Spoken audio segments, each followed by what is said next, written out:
As the woman's head of white hair gradually darkened back to black, the Hua family's century-old curse began to manifest as well. It was not until then, only then did everyone believe, that the person who had been guarding the family all along was indeed this woman. In fact, the woman's true identity was the ancestress of the Spirit Clan. 5 years earlier she was severely injured while undergoing a heavenly tribulation. At the critical moment a man suddenly appeared and saved her. He bore the final heavenly thunderbolt on her behalf. To repay that kindness, the woman chose to marry the man. She unexpectedly discovered that the man's family had a century-old curse.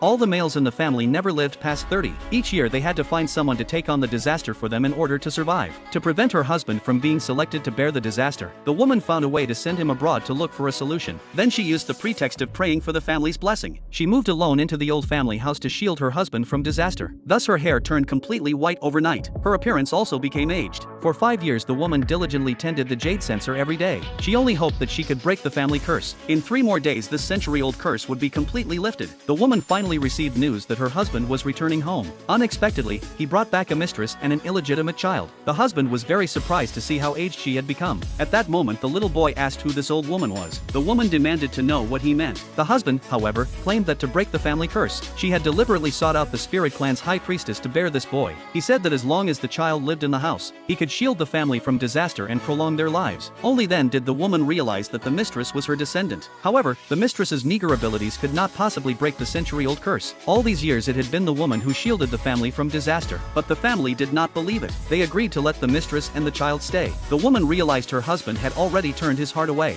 But to repay his kindness, the woman decided to wait until the curse was broken before leaving. As long as the family heirloom jade pendant and the jade censer were safe, all would be well. But she discovered the jade pendant was on the child. This jade pendant had to be worn by the husband himself. She hurried forward to take the pendant off. The husband thought she was making a scene. He snatched the pendant and put it back on the child. They did not realize that once the pendant left the husband's body, the Hua family curse would be difficult to lift. All they could hope was that the jade censer she tended day and night could hold out until the end. Afterward the woman had her younger brother fetch millennial jade artifacts and antiques. They were to be used as offerings to sustain the jade censer and break the curse. The mistress was very jealous when she saw the woman had so much jewelry. During a meal, the mistress deliberately served the woman a bowl of porridge that had been left for 3 days. The woman saw the problem at a glance. With a light flick of her finger, she turned the porridge into fresh porridge. She ate it as if nothing had happened. The mistress watched in amazement. The little boy loudly demanded to eat as well. The mother-in-law fed him without another word. The child vomited as soon as he started to eat, because the porridge had gone sour and rotten. The mistress hurriedly said it was her fault for not preparing it properly. She picked up a cup and feigned an apology. She intended to take the opportunity to splash it all over the woman. Unexpectedly, when the woman raised her